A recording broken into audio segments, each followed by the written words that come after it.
Hello everyone, this is Keisha again and welcome to my second video.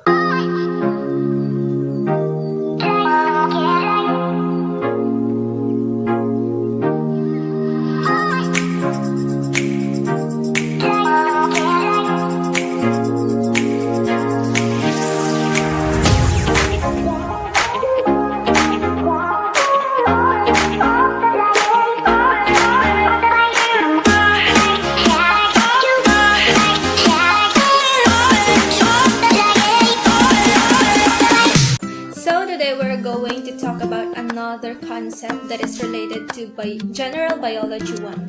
And yeah, last time I showed you a model of an enzyme substrate complex, and right now I'm going to show you another model, and that is the model of the three phases of the so-called Calvin cycle. But before I show you the model, let me first introduce to you the Calvin cycle.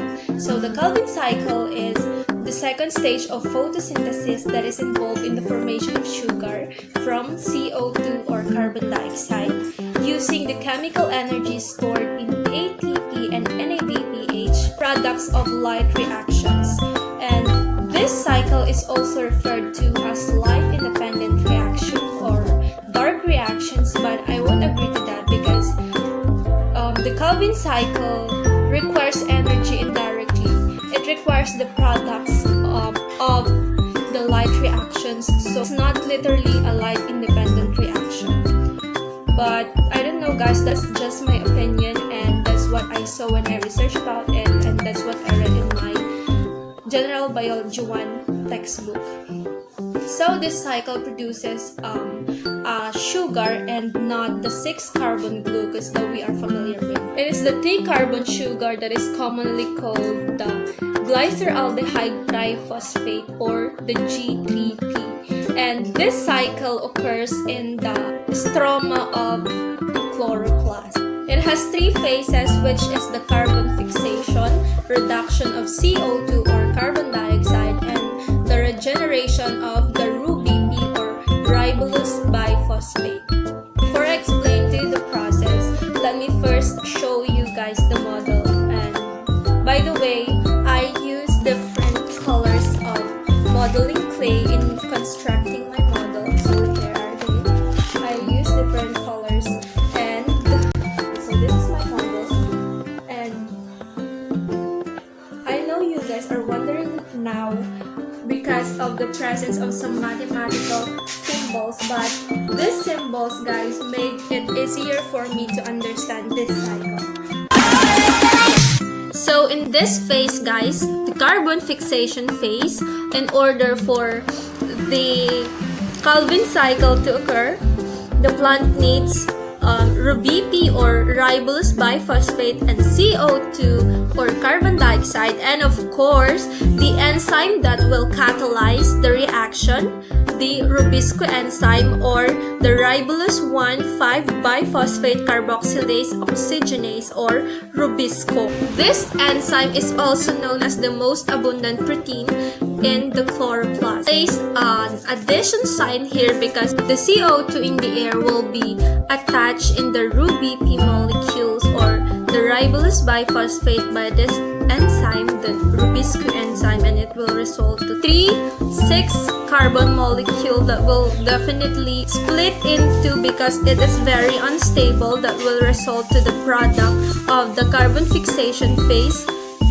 6 molecules of 3-PG or the triphosphoglycerate.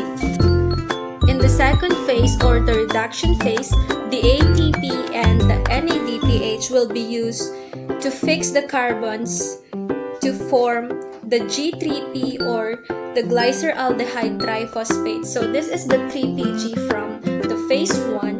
The 3-PG will be phosphorylated by the energy stored in the ATP or adenosine triphosphate by the enzyme phosphoglycerate kinase.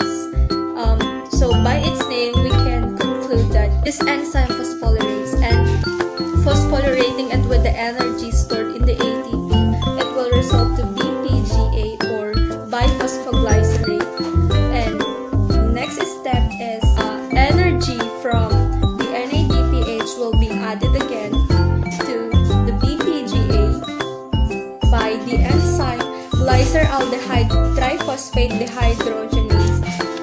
So this enzyme is for reduction reaction. So it will result to 6 molecules of G3P or glyceraldehyde triphosphate, and it has 6 molecules of glyceraldehyde triphosphate. 1 molecule reduced or will be subtracted. That's why I placed a subtraction sign here, and will going to be out of the cycle because it will be used to make glucose, and the other 5 molecules of G3P will be recycled to regenerate RuBP for the ribose biphosphate. So in the phase 3, guys, so this is the last phase, the regeneration of RuBP phase. So this 5 molecules of G3P will be added to the 5 ATP, and it will produce 3 molecules of RuBP. Since RuBP is a 5 carbon molecule and the cycle will start again, this RuBP will be used again for another cycle. That's it, guys. Thank you for watching.